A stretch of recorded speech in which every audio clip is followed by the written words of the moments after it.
So it's related to the economic reforms. It's related to the economic reforms. So economic transformation, basically we will be covering the data related to different sectors, whether it is related to the transformation in the real sector or economy sector or agriculture sector. So we will be covering all of these. Okay, so first of all, it is related to economic transformation under real sector. So first of all, there was related to deregulation of the industry by way of eliminating the licensing requirement. That particular condition was deregulated, and further taking over of the public enterprises. The public enterprises were taken over by the government itself, and the private sector role was further enhanced. The MRTP Act was abolished. So monopolies and restrictive trade policies, those were basically abolished. There was automatic approval route for the foreign investments, for the foreign investors who wanted to invest into the Indian economy itself. There was an automatic approval route for most of the transactions, and if there is any kind of the approval that is required, that is also available with the minimal interference. Okay, and further elimination of the quantitative import restrictions. So if you want to import in quantity, the restrictions were basically eliminated, and there was reduction in the tariff rates too. And also de-reservation of large number of items that were earlier meant to be produced exclusively in the small scale sector. So let me tell you in brief that further there were the number of items which were available in the market, and there was a restriction that those items can only be prepared by the small scale sector, and that particular reservation was basically removed. Okay, and for the liberalization of foreign direct investment, and there was no basically related to the any there was no limit related to that. Okay, so that is related to what? That is related to the real sector. Next sector, it is related to the service sector. What were the reforms related to that? Let us have a look at it. So you just need to get an idea related to that. What were the reforms? You need not to cram it exactly. Just get an idea in a story mode that what were the different reforms over there. Okay, and try to just keep those things in your mind. That's it. That's you all need to do for this particular unit. Okay. Then it is related to the services sector. So entry of the private sector and the foreign direct investment has introduced the competition. So previously there was monopoly, and further only and only the government institutes were available over there. But now the private sector and the foreign direct investments they invested into this particular sector, into the service sector, and that basically led to the competition itself. If we say that we must be basically shutting down all the private banks, what does actually it will lead to? It will lead to the monopoly of the government banks, and further we already know that the services being provided by the private sector banks, it's quite competitive. Okay, and further that gave a sense of knowledge to the other banks, that is the PSBs, that they also want to provide the same level of the services to their customers.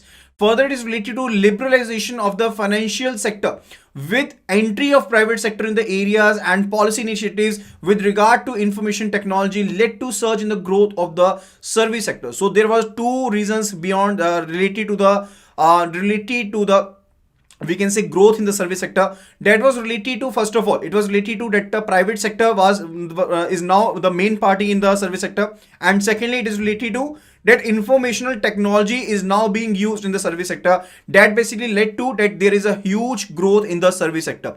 Further, the boom in information technology and ITES, that is a information technology enabled services sector, led the era that is service led growth, and India emerged as the global hub of the BPO and the KPO services in the world. Okay, so that was only and only possible due to the information technology and IT enabled services. Is that clear? And further, let us have a look at that advantages of the low wage structure, because over here in India a huge population is there, unemployment rate is very large, due to which low wage structure is over there. Flexibility is there due to the time zone differences, and access to a larger and better talent pool provide global active compliances, global active companies. The idea that they can hire the persons over here at a very low wages over there. That is why India is an ideal place that took off as per the offshoring services, because India is providing the offshoring services, and further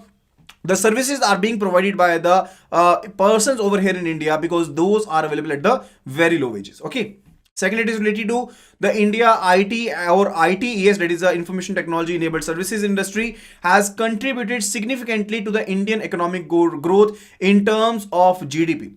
So we will be covering all about the GDP in the next unit. That is all related to the GDP concepts.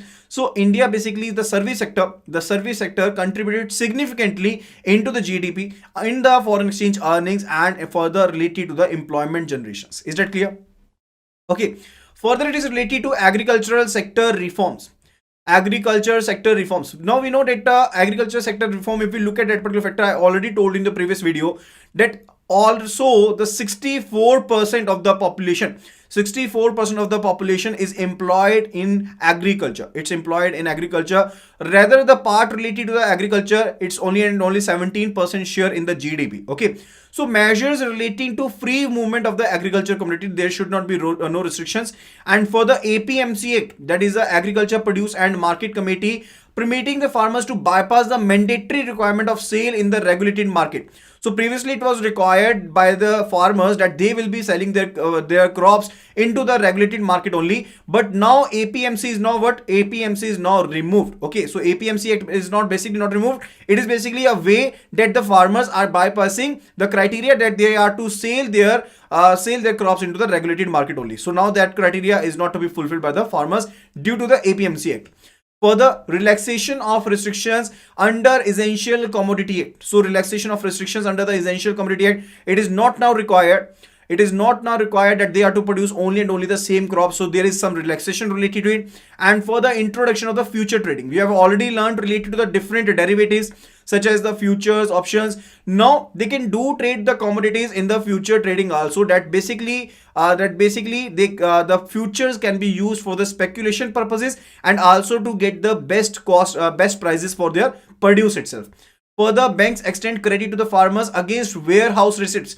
Previously, this service was not available, but now banks do create the charge of pledge on the warehouse receipts, on the basis of the warehouse receipts, and based upon that the credits have been basically advanced. Okay, and for the large consumer goods companies directly source agriculture produce from the farmers itself. Now let's have a look at the economic transformation, financial sector. Economic transformation related to financial sector. So financial sector reforms have been carried out in accordance with the recommendations. So there were 3 committees and the working group by which the recommendations were given. This was the Narasimhan Committee report on financial sector reforms in 1992 and Narasimhan Committee report on banking sector reforms in 1998. And further, there was a working group under the chairmanship of the S.H. Khan and the report was submitted. There were the recommendations given by them and the financial sector reforms were basically in accordance with the recommendations of these working groups and committees. Is that clear? Okay, so 3 committees were there. One, it is a Narasimhan Committee report on financial sector reforms 1992 and the other Narasimhan Committee report on banking sector reforms in 1998 and the third one, it is a S.H. Khan report of the working group. Okay, so that is related to the recommendations which were given based upon the financial sector reforms are there.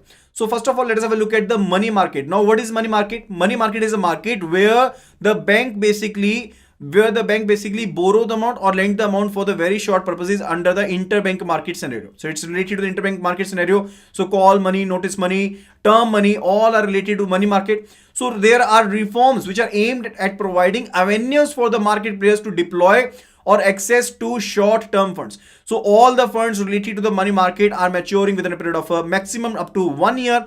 And further, it's basically a market where you can basically borrow if you want to borrow, and if you want to lend, you can lend the money over there and for a short-term period. And deregulation of the interest rates is over there. Deregulations of interest rates over there. Previously, the rate of interest related to the money markets, those were being basically not market driven. Those were basically decided by the regulator itself. But now those are regulated. Now those are deregularized. Further, introduction of new instruments. New instruments like commercial paper, certificate of deposits, these have been introduced for the exemption of interbank lending from the reserve requirements.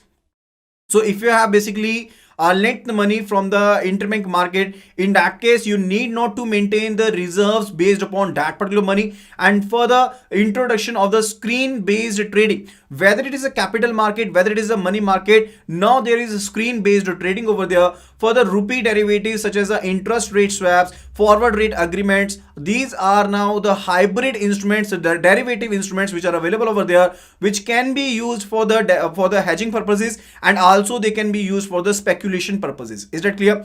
We already knew that, we have already covered it under the BFM paper itself, that I told you that the derivatives are those instruments whose value is, who are basically does not have any value of their own, but those whose but the derivatives value is driven from the underlying assets. Okay, now these are basically used for two main purposes. One is for safeguarding, that is the hedging purposes. Other one is for the speculation purposes, that is the trading purposes. Is that clear? Further, enlarging the scope of the repo market by expanding the repo table, expanding the repoable securities and eligible participants in the repo market. Now there are different repo instruments which are available over there, and further the scope of repo market has been enlarged. Is that clear? So these were the reforms related to the money market.